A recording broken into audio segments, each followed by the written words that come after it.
morning everyone. My topic is COX-1 and COX-2 gene as biomarker for initiating prostaglandin analog therapy in primary open-angle glaucoma.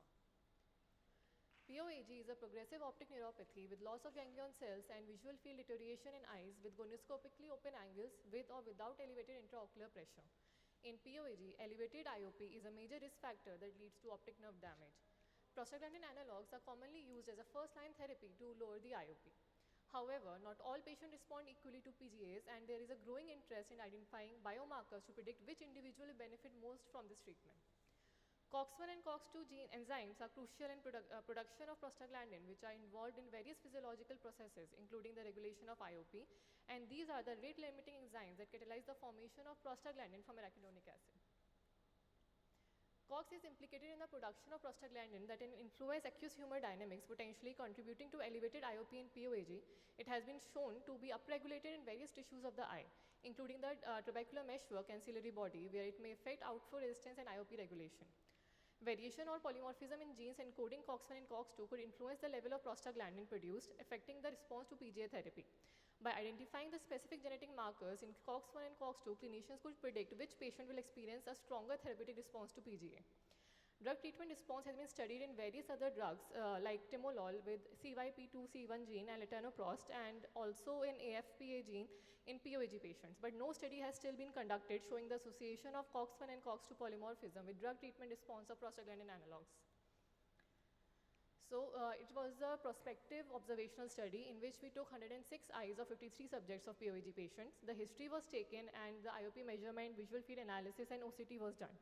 Side by side, a peripheral blood sample of 2 ml was collected and genotypic assessment was done as well. After this, prostaglandin analog therapy was started and the follow-up of POAG subjects at 7th day, 14th day and 1 month was done. After this, the drug response was checked and the correlation of the maximum drug response to gene polymorphism was taken. Patients were classified as excellent responders, good responders and poor responders according to the percent IOP reduction. For genetic evaluation, DNA extraction was done by salting out DNA extraction method and was assessed during spectrophotometer quantification and analyzed on gel electrophoresis. COX-1 and COX-2 gene polymorphism was done in glaucoma patients via PCR, PCR-RFLP using specific primers and restriction enzymes. Coming to the results, this is the distribution according to the clinico-demographical profile of the study participants. Age of the patients enrolled in the study ranged from 41 to 70 years and the mean age was 55.08 with standard deviation of 8.84 years. Median age of the patient was 56 years and the majority of the patients were male. The family history of glaucoma was found in 33.96% of the patient. Majority of the eyes had moderate to severe glaucomatous field defects and advanced defects were observed in 18.9% and early defects only in 1.9% patients. This is the distribution according to the type of the treatment in which bimatoprost was given to 50 patients, travoprost to 32 and latanoprost to 24. This is the distribution of study participants according to the treatment response. Excellent responders were 61, good responders 39 and poor responders 6. This is the genotypic distribution of COX-1 and COX-2 gene polymorphism. Now the comparison of COX-1 polymorphism between the study groups for travoprost treated eyes. In this, we found that GG genotype of COX-1 was observed in significantly higher proportions of poor responders as compared to the excellent and good responders. Comparison of COX-1 polymorphism between study groups for latanoprost treated eyes. For latanoprost, AA genotype of COX-1 was observed in significantly higher proportion of good responders and GG genotype among excellent responders. G allele also showed a significant association with excellent response. Comparison of COX-2 polymorphism between study groups for bimatoprost. CC genotype of COX-2 polymorphism showed a significant association with good response. Comparison of COX-1 polymorphism between the study group for bimatoprost treated eyes. GG genotype of COX-1 polymorphism showed a significant association with good response. For COX-2, contrary to the findings of the present study, Lee et al. Found a CC genotype to be the most common in both the cases. For COX-1, contrary to the present study, Gong et al. Found the genotypic A to be dominant.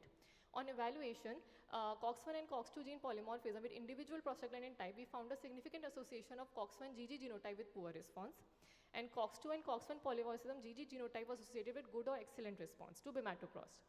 COX-1 polymorphism AA genotype was significantly associated with good and GG genotype with poor response to latanoprost. For conclusion, COX-1 and COX-2 genes hold a potential as biomarkers for initiating prostaglandin analog therapy, particularly by influencing the prostaglandin pathways that regulate the IOP. The present study for the first time has evaluated the role of SNP in COX-2 and COX-1 gene for response to the prostaglandin analog treatment in glaucoma patients. The findings of the present study is in general showed a weak but statistically significant association of COX-1 and COX-2 genotype. However, further research is needed to establish reliable and clinically applicable genetic markers before this approach can be widely adopted in clinical practice. Thank you. How much is the cost of doing each genetic analysis? Sir, for these number of patients, it costed me around 50,000 rupees. 50,000 for how many patients? Sir, for 56 patients. Huh? 56. So about 1,000 rupees Yeah, we can say per that. patient Yes, per sir. drug. So in case we have to do multiple drugs, then we'll have to do that also. No, sir. For the only the genetic assessment requires the costing.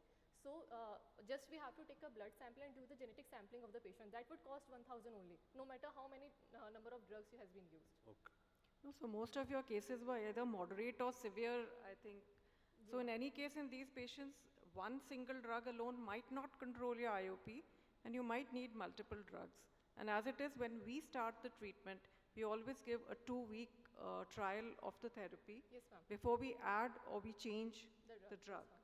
So how is this going to clinically help us? Because POG is not a condition which needs absolute emergency treatment. Yes, ma'am. This is a futuristic approach to the glaucoma treatment. So basically, we are seeing because there is a growth in personalized medicine in our world right now. So if we can predict that this genetic variation is more helpful towards, for example, latanoprost or travoprost. So Dr. beforehand, Suraj is requested to come. Yeah, continue. beforehand we can already give the patient that particular type of drug beforehand, and we should not wait for another 2 weeks for the effect to show upon. So that's the major clinical implication. It is a futuristic approach for sure. 2 weeks is it that emergent for a open angle glaucoma, and that's what ma'am is asking. I mean, is it really going to be it's a nice study, absolutely a good study, but the practical issues and all, good. Yes, sir. No, otherwise it's a good study approach.